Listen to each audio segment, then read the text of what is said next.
Assalamualaikum warahmatullahi wabarakatuh. Saya Nur Kodujianto dari jurusan Teknik Mesin Universitas Sultan Ageng Tirtayasa. Di sini saya akan mempresentasikan hasil kerja praktek yang telah saya lakukan selama 1 bulan di PPSDM Migas Cepu dengan judul Evaluasi Efisiensi Pompa Feed Crude Oil P104 di unit kilang PPSDM Migas Cepu. Sebelumnya saya ucapkan puji syukur kehadirat Allah Subhanahu wa taala dan terima kasih kepada orang tua serta pembimbing kampus Bu Erni dan juga pembimbing di lapangan Pak Suparmin, sehingga saya bisa menyelesaikan laporan maupun telah melaksanakan kerja praktek di PPSDM Migas Cepu. Selanjutnya ada outline pada untuk presentasi kali ini. Yang pertama itu ada pendahuluan, yang kedua itu ada profil perusahaan, yang ketiga itu pembahasan, yang keempat itu penutup. Kita masuk ke pendahuluan. Di pendahuluan ini ada pun tujuan dari kerja praktek dan juga batasan masalahnya. Tujuannya yaitu satu, untuk mengetahui proses kerja pompa feed crude oil P104, yang kedua mengetahui efisiensinya, yang ketiga itu mengevaluasi kinerja dari pompa tersebut. Adapun batasan masalahnya, yang pertama yaitu 1. Kapasitas pompa, 2. Head pompa, 3. Daya pompa, 4. Efisiensi pompa, dan yang terakhir itu NPSH pompa. Lalu kita masuk ke profil perusahaan.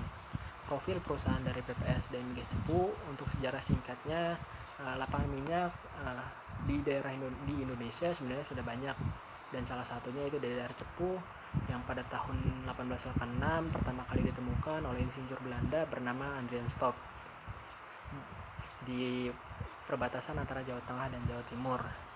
Seiring jalannya waktu, terdapat berbagai perubahan nama dari awal dibentuknya PT Migas Cepu hingga sekarang menjadi PPSDM Migas Cepu. Lalu kita lanjut ke visi dari PPSDM Migas Cepu, yaitu menjadikan pusat pengembangan sumber daya manusia minyak dan gas bumi yang unggul dengan mewujudkan tata kepemerintahan yang bersih, baik, transparan, dan terbuka. Untuk misinya yaitu 1. Menyiapkan SDM di subsektor migas yang terampil, profesional, bermartabat tinggi, berkarakter, dan mampu bersaing di pasar global migas. Yang kedua, menyelenggarakan dan mengembangkan program pelatihan dengan metode pembelajaran serta sarana dan prasarana yang berkualitas. Yang ketiga, menyelenggarakan pelayanan dan mengembangkan uji sertifikasi kompetensi. Yang keempat, mengembangkan jejaring untuk dapat bersinergi dengan lembaga pendidikan, industri, masyarakat, dan pemerintah. Di PPSDM Migas Cepu sendiri juga terdapat beberapa unit. Salah satunya yaitu unit kilang dan unit utilitas. Unit kilang merupakan unit utama yang dimana proses pengolahan minyak bumi itu terjadi, dan unit kilang sendiri memproduksi beberapa produk dari pengolahan minyak mentah, diantaranya yaitu pertasol CA, pertasol CB, pertasol CC, solar, dan residu.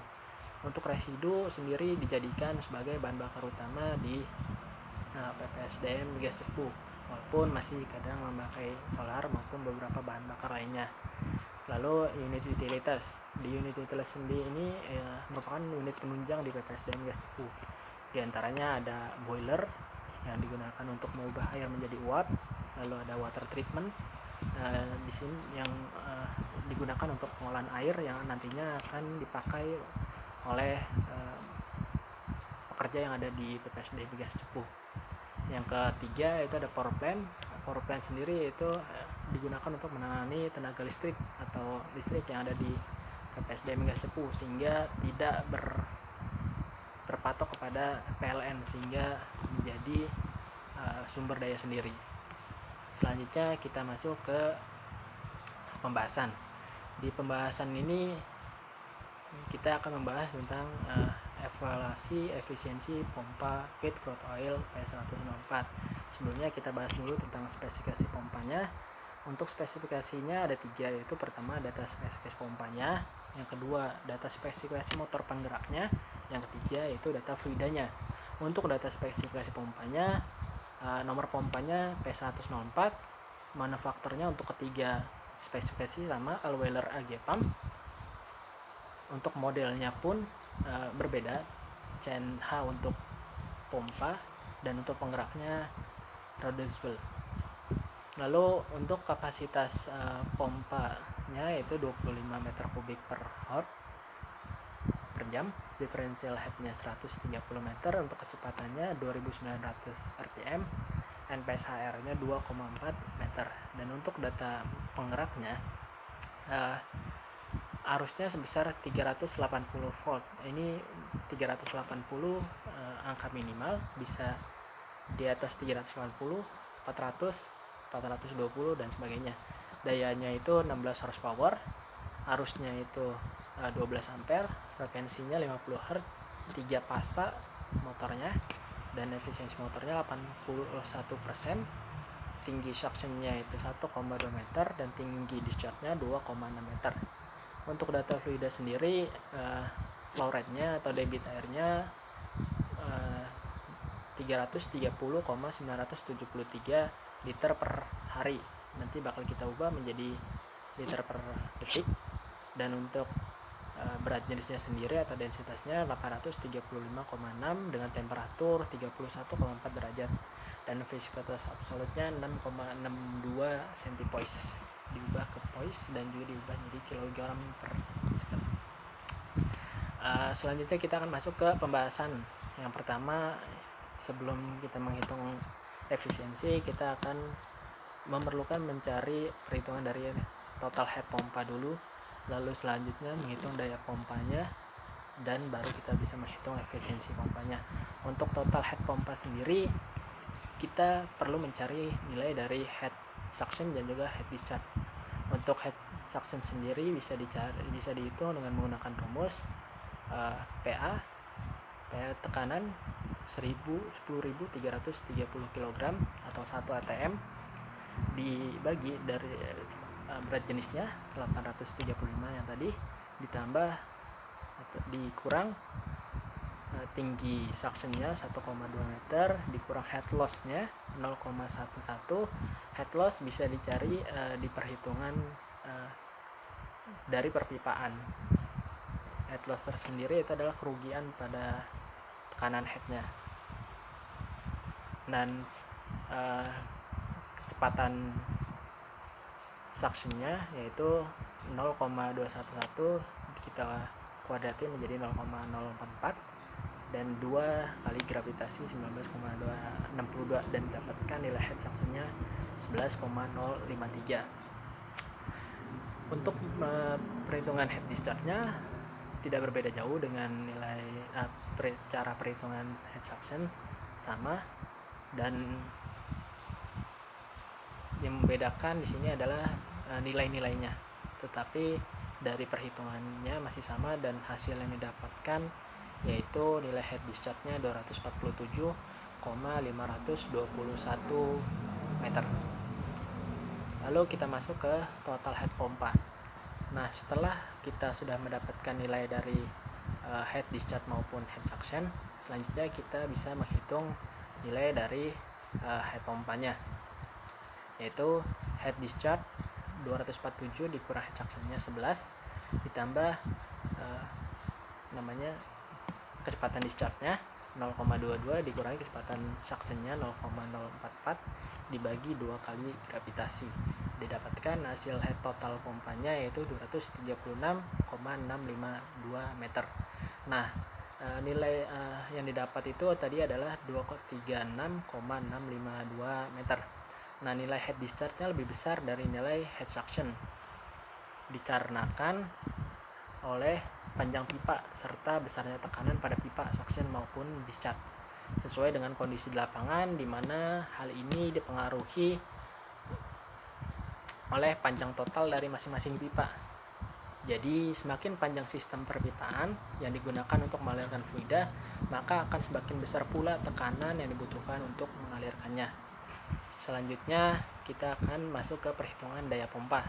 Di perhitungan daya pompa sendiri ada 3, yaitu daya fluida, daya penggerak, dan daya poros pompa. Kita pertama menghitung 2 daya dulu, yaitu daya fluida dan daya penggerak. Untuk daya poros pompa, sebelum masuk ke situ kita memerlukan efisiensi pompanya dulu. Jadi kita ngitung di poin A dan poin B dulu. Untuk daya fluida sendiri, rumusnya daya fluida sama dengan total head dikali debit dikali berat jenis dibagi 75, yaitu 236,652 dikali debitnya yang tadi awalnya liter per hari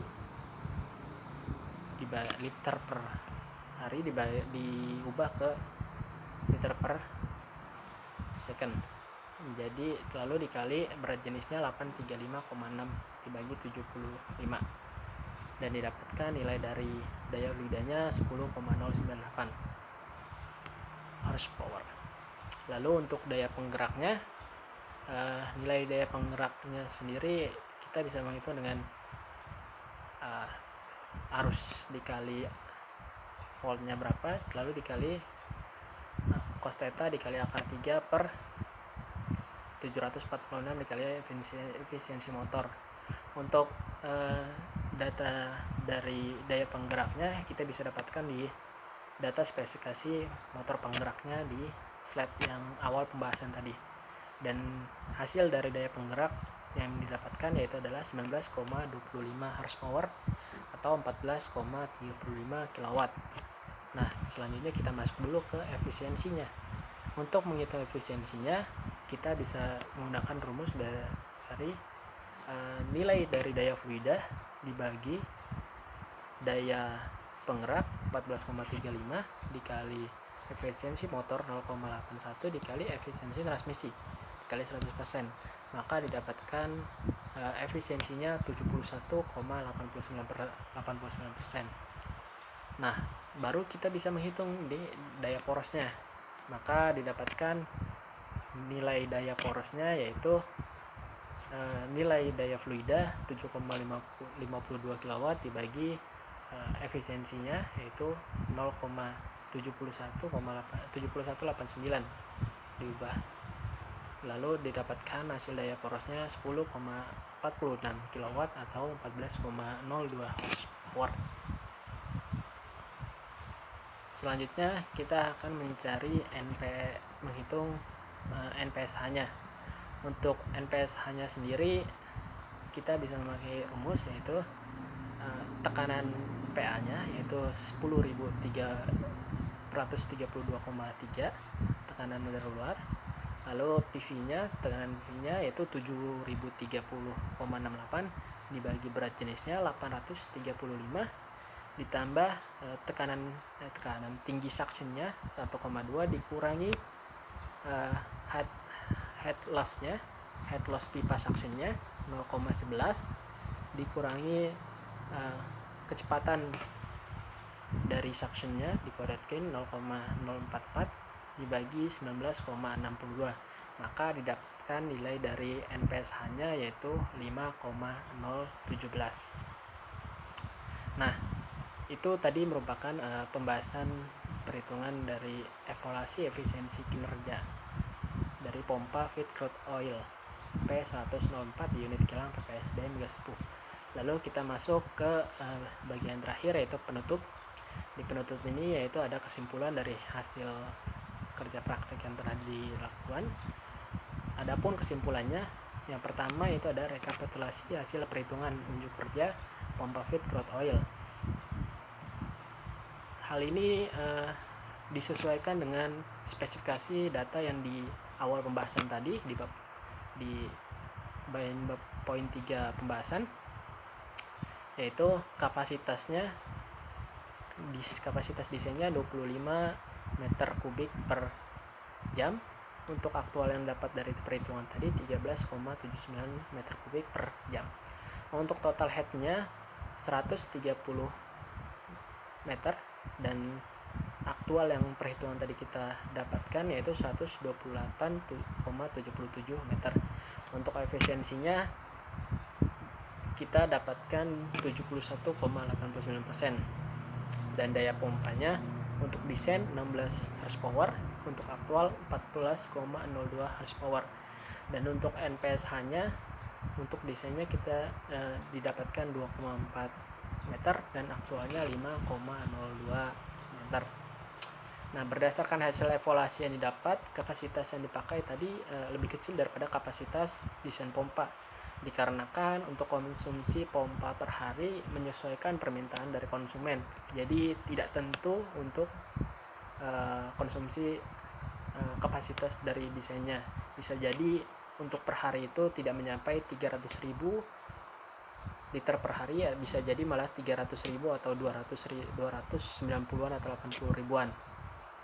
Nah, untuk efisiensi pompa yang dapat tadi sebesar 71,89%, di atas dari efisiensi optimal pompa dalam beroperasi, yaitu 50%. Untuk efisiensinya sendiri, yaitu hal ini dipengaruhi oleh daya hidrolik dan daya pompanya, karena apabila daya hidrolik dapatkan besar, maka nilai kapasitas debit maupun head pompa akan besar, dan bila total head maupun kapasitas debitnya itu kecil, daya hidrolik dan daya pompa yang diperlukan pun akan kecil, sehingga mengakibatkan efisiensi pompa pun berpengaruh dan efisiensi yang didapat pun kecil. Selanjutnya NPSH yang didapat yaitu 5,02 pada kapasitas cairan. Sebenarnya untuk NPSHR yang diperlukan itu tadi 2,4 meter. Nah, hal tersebut sebenarnya telah memenuhi persyaratan agar pompa dapat beroperasi dengan baik, karena syarat pengoperasian pompa yaitu nilai NPSH lebih besar daripada nilai NPSHR. Terima kasih. Dari saya mungkin sekian. Apabila ada kata ataupun hal lainnya yang salah ataupun sebagainya, saya mengucapkan mohon maaf. Terima kasih. Wabillahi taufiq wal hidayah. Wassalamualaikum warahmatullahi wabarakatuh.